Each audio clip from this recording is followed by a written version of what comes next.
You're listening to Women in Wellness, a program to help you create gorgeous growth for your blissful business in health and wellness. I'm Dr. Gabby, holistic health expert and founder of Women in Wellness, a one-of-a-kind course and community designed to empower and inform you about how to build a purposeful and profitable holistic business. I'm so excited for today's interview. I've invited a beautiful guest, Bristena Mantu. Bristena is a transformational life coach certified in energy psychology techniques of emotional freedom technique and matrix reimprinting. She also practices angelic Reiki and Swedish massage. She helps individuals clear emotional blocks to success, overcome limiting beliefs, and create a more positive, stress-free life. Doesn't that sound awesome? Welcome, Bristena. Thanks for joining us. Thank you, Gabby, for having me. Yeah, so your business, Journey to Bliss. What a great name. Yeah, I've recently come up with it because first of all, it was Bristena therapy from my name, Bristena. I changed Bristena. But in the meantime, I realized it sounds much more resonant, Journey to Bliss. And so what's the mission of your business? So my mission is to empower people to get to know who they truly are and to be able to shamelessly express that into the world, to find out what their truest, deepest calling is, and to have the courage to pursue that. And in order to do that, we need to discover what limiting beliefs and what unresolved issues, what traumas from our childhood we have that are preventing us from accessing the wisdom of our souls. So I help people to become more self-aware, to love themselves more, and to step into the power of creator of their lives. And how did you learn how to do all of these amazing things? Well, first of all, I learned about EFT and matrix reimprinting a while ago. And before starting this training, I was actually doing a law degree. So I moved from my home country, which is Romania, to England, London, to pursue a law degree. And after a year, I realized that that wasn't the career path I wanted to pursue for the rest of my life. And in the meantime, I met someone who introduced me into the energy psychology world, and I was simply mind blown. I realized everything that I was learning in my spiritual books and my spiritual explorations and personal development stuff that I was really, really passionate about, which was on a theoretical level, an intellectual level mainly up to that point. And finding out about these techniques, gifting, matrix reimprinting, everything started to take solid shape in my personal experience. And I started to really go on a transformational journey myself. And then I started working more and more myself and being surrounded by beautiful, conscious people. In London, I'm part of a wonderful spiritual community, and I'm having really amazing connections with people who are also on a personal growth journey. So by these interactions and also especially in my relationships, I've learned a lot about myself and how to work with other people. So right now I feel like I have a lot to share, and I am so happy to take on board people who are also interested in this kind of explorations and inner discovery, and also just following their bliss. That's basically it. That's so cool. Was it difficult to make a transition from law to transformational coaching, or did it just feel like a natural transition for you? Both. It was difficult in terms of really starting to expose who I really was, because in high school I was in high school, yeah, school in general, I was always like the top student and on a very high academic level. And basically, my parents and my grandparents, they have always seen me as this super smart girl who has very high ambitions and wants to have a solid career and to make money. And then I started changing totally and discovered that this is money, and making money and reputation is not my primary motivation in doing the things that I want to do in life. And I've always been passionate about philosophy and understanding life and understanding myself and writing. I've always been writing since I was a kid. So basically, this has been my passion about observing human behavior and getting to understand myself at a very deep level. So returning to the point, it was difficult to make this transition in terms of letting my family know who I am now and what I plan to do with my life. And it took me a while to take the courage to fully expose myself, who I am, to my family and to my friends from childhood and all the people who knew me before I moved to London. Because since I moved to London, I changed so much. So all the people in my past, they had no idea what happened to me in the meantime. Well, what happened is that I just started following my heart, and I started getting in tune with my intuitive guidance and really letting go of the fear of judgment and fear of rejection and all of these fears that were preventing me from fully stepping into my light, basically. Now that I know you as this blissful person, I can't imagine the person from Romania who is going to law school. It's like the opposite for me, you know? Yeah, well, I'm still the same, but I've grown. I've grown so much in these couple of years since I moved to London. I've transformed, and I feel like, indeed, my life is so magical at the moment and so full of wonderful synchronicities. Always people meeting people that are teaching me so much, and I'm teaching others as well, and beautiful exchanges all the time. So did you find any role models then in London that you studied with that were inspirational for you? Yeah, quite a few. So who do I begin with? Well, as I said, in my relationships, my past lovers have been my teachers. Um, I've always had an attraction towards older men because I've always been maybe wiser, a little bit wiser than my age, my real age. So I've surrounded myself with people of older age and more mature, and I've learned a lot from them, and I've been finding out about myself, and they've learned a lot from our interactions as well, and they've become my mentors. Yeah, some And of you them. also worked with Bruce Lipton and some other people in trainings, right? Yes, so I train with Carl Dawson, who is the creator of the technique matrix film printing, and he's one of my role models as well.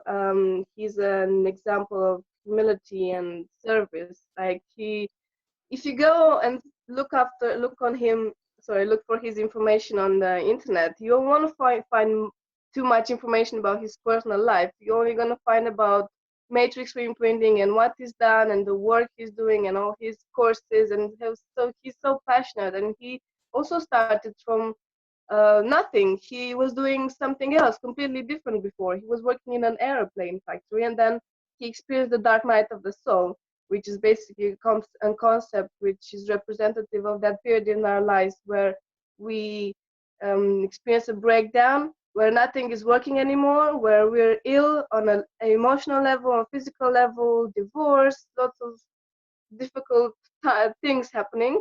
And this is a dark night of the soul when we are looking for the answer. What am I really doing with my life? And so he experienced this moment and went to Eastern Asia. That's where he found EFT and started developing a career. And he's become a master. And then he created this technique. And he's very inspirational for me because I feel I have the same potential. I feel like maybe as I grow and as I develop in a couple of years, I will devise my own processes or come up with my own technique. That's amazing. That's wonderful. Are there any women that you studied with that you really look up to? Um, Interestingly enough, I think I've mainly studied with men. Mm-hmm. This is relevant this year. I feel like I want to surround myself more with women. Mm-hmm. You had mentioned to me someone named Carolyn Elliott that you really admired. What's her work like? Her one-on-one yet, but I've been following her yeah, email newsletters and her articles and her videos. She's a witch. She's a magical entrepreneur, and Nice. for many different levels. I read her book, which is called Awaken Your Genius, and she described this process of getting in touch with our creative genius. And this was very relevant for me at the time, a couple of months ago, when I read it, because I'm at the point in my life when I feel like I'm very creative and I have all these ideas that I'd like to share with the world, and just finding the ways in which to do that.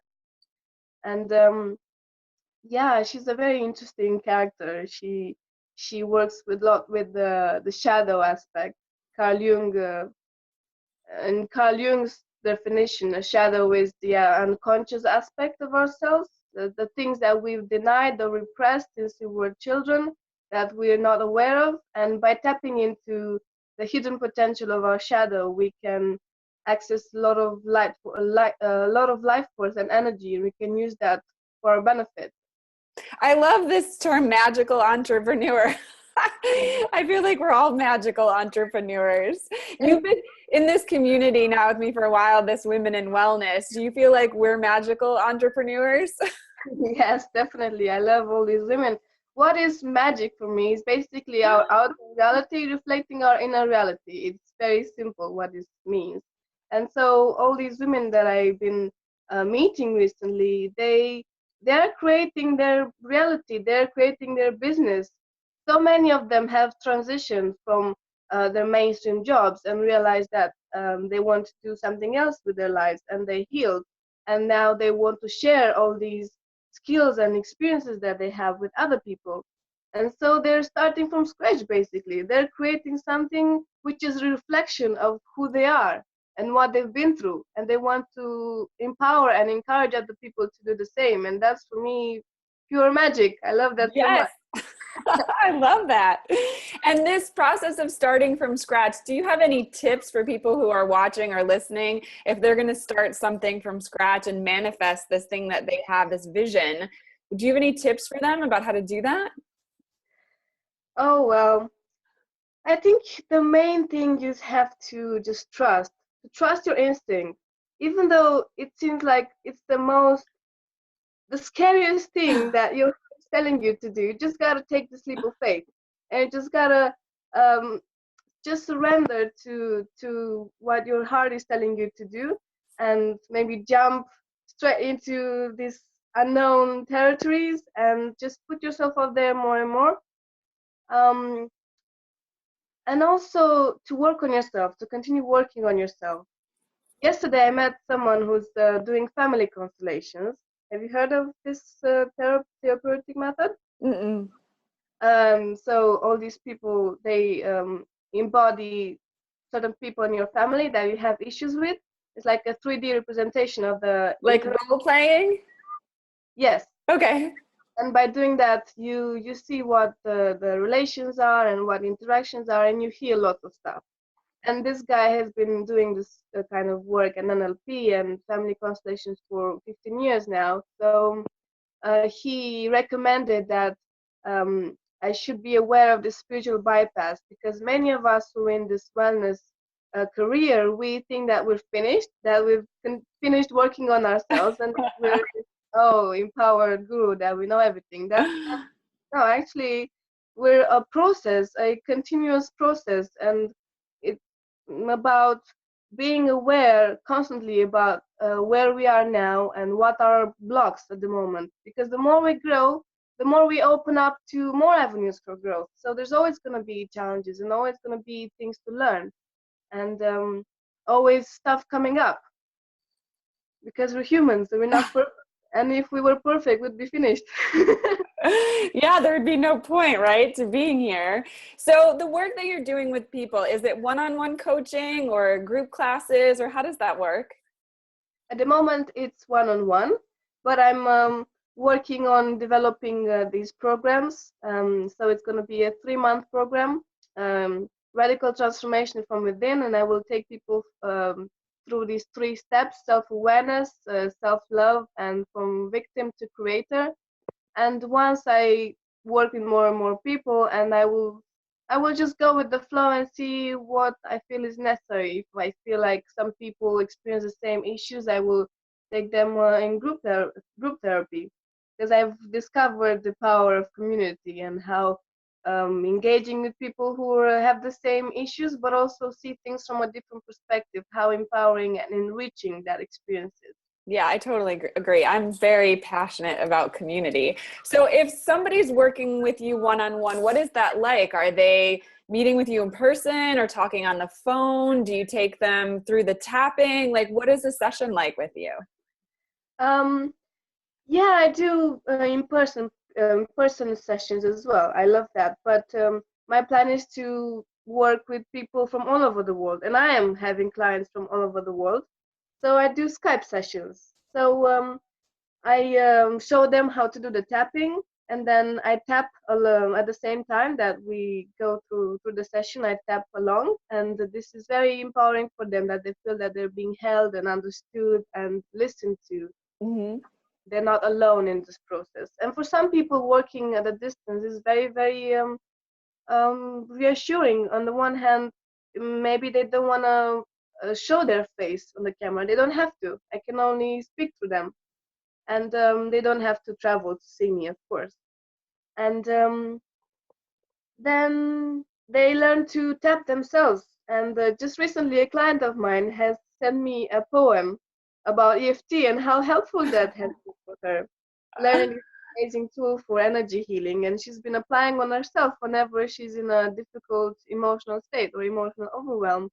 And this is very empowering for my clients, not only tapping alongside with me at the sessions, but just taking this tool and their day-to-day life, and applying it whenever it's needed. So Have yes. you seen any big changes in your clients? Like, have you seen anyone make a big shift in their limiting beliefs or, reduce their stress? Yeah, I had a client who had a lot of fear of change, a lot of insecurities, a lot of comparison issues going on. Like all his self-worth was attached to the salary that he had, and if didn't have a job, he would feel like he's worthless. And yeah, lots of fears, lots of difficult periods. And after working with me, he's become much more resourceful and much more trustful of himself, and realized that actually he's such a wonderful person, and that now he can use his talents and gifts and his abilities to remind him in those difficult moments that actually this is just a period, just a few days, a few weeks. Life is not ending now. Nothing is being destroyed. It's just life that's happening. And from this more resourceful and calm and composed frame of mind, you handle things totally differently. And he has, and I've witnessed a radical transformation, and I'm very, very happy about that. Whenever I see someone having these amazing results, just my heart is overflowing with so much joy and satisfaction, and just, oh my god, I love it. That's awesome. So, if people want to find you to do a Skype session or a face-to-face session, how can they find you? So my website is journeytobliss.com with hyphens between the words. Okay. They can find me on Facebook, Journey to Bliss. This is my Facebook page, and I have a Facebook group as well. It's called Transformational Journey Towards Bliss, where I encourage people to share their struggles or their hopes, their joys and sorrows, everything that they would like to share, and maybe ask questions and receive support. They're very, very welcome to do so in the group. Nice. I just love your energy. I feel that you're so expansive and just so loving. And I really encourage everyone who's listening and watching to reach out to you so that they can just feel your amazing energy. Thank you so much for being here with us today and telling us about your work. Thank you very much, Gabby, and you're very inspiring for me as well. I've learned so much from you already from working with you, and anybody who likes some guidance or some support when they're opening their own business as well in this wellness path, then they should definitely get in touch with you. Thank you. Thanks so much for listening to this episode. You can join the Women in Wellness Club at women-in-wellness.com.